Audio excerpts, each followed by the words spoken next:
나는 환기와 공공으로 지방암 덩어리 20개를 없애주고 드디어 돈맛을 알고 미친놈이 되었다.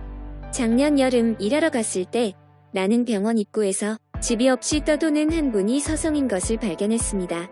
그는 누더기 반팔의 옷을 입고 있었으며 드러난 팔에는 비둘기 알만한 혹이 여러 개 있는 것을 보았습니다. 저는 수십 년 동안 병을 고친 적이 있어서 나는 한눈에 봐도 그가 지방암이라는 것을 알 수 있었습니다. 내가 그에게 가서 상황을 물었더니 삼시성 의인환 출신 사람으로 나이는 대략 60세였으며 왜 지금과 같은 모습으로 사는지 자신도 모르겠다고 하시더라고요. 나는 입구에서 그에게 만두 몇 개를 사주고 먹은 후에 그를 데리고 병원에 모시고 들어갔습니다.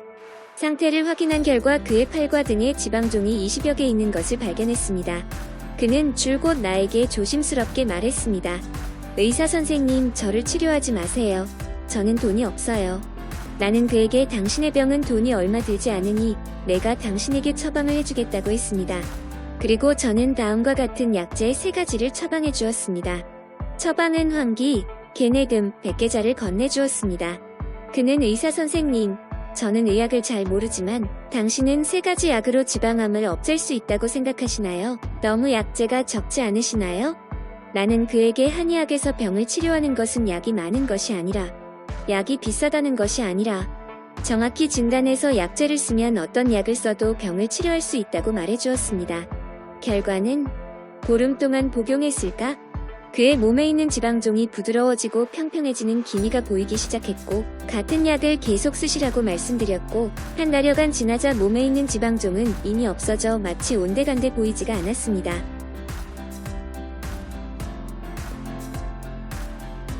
도대체 이게 무슨 이치죠? 현대의학에서는 지방종이 성숙한 지방세포나 지방결합조직으로 이루어져 있고 혈관과 신경을 연결시키지 않기 때문에 아프지도 않고 가렵지도 않으며 압력을 가하면 움직임이 있다고 생각합니다. 그러나 한의학 이론에서 지방종은 역대 의사들로부터 피부 안의 막의 외부에 있는 담라고 불렸는데 이는 이 가래가 오장박 표피 아래에 있다는 뜻입니다. 이 가래, 담들은 어떻게 생긴 것입니까? 단연간의 임상 경험에 의하면 저가 생각하는 가장 근본적인 원인은 전기가 부족하기 때문입니다. 그렇다면 전기는 무엇인가요? 전기는 인체의 바다와 같아서 인체의 가래, 물, 각종 쓰레기가 있는 이유는 바다가 마르고 각종 사악한 기운이 북적거리듯 안으로 파고들기 때문이며 지방종은 그중 하나일 뿐입니다. 이 처방전에는 우선 환기로 전기를 보양하는 데 필요한 약재이며 이 안에 환기의 양이 굉장히 많은데 이분에게 저는 환기를 거의 2근이나 사용했는데 역시 그 말인즉 병을 고치려면 우선 전기를 먼저 보양해야 한다는 것입니다. 그 다음은 개내금입니다. 개내금을 사용하면 몸 안의 모든 덩어리를 청소하는 데 좋은 약재입니다. 닭은 평소에 먹는 과정에서 많은 돌을 먹습니다.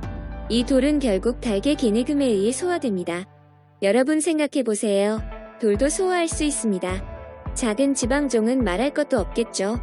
하하하. 저의 경험에서 얻은 한의학의 진리입니다.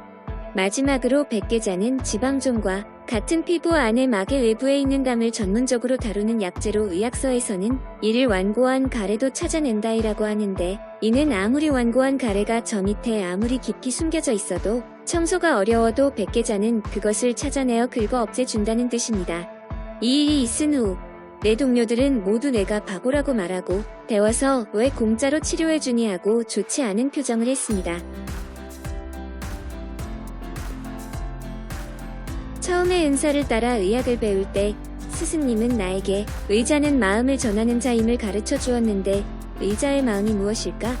여러 해가 지나서 저가 이해하고 깨달은 것은 소위 의사로서의 인심. 사람의 마음은 사실 천지를 사랑하고 환자를 사랑하고 중생을 사랑한다는 것입니다. 그런데 사실 이 환자의 전후 비용을 다 합치면 10만 원 정도밖에 안 되니까 제가 낼 수 있었던 것이었습니다. 당시 한의대에 다니던 많은 친구들은 이미 벤츠 BMW를 탔는데 저만 8년 동안 낡은 전기차를 타도 바꾸지 못했습니다. 작은 돈으로 얼마든지 치료할 수 있는데 세상은 그렇지가 않습니다. 작은 비용으로 많은 돈을 손에 넣으려고 안간힘을 씁니다. 한의사로서 모든 사람들이 돈을 벌려고 한다면 세상에 가난한 의사는 없을 것입니다.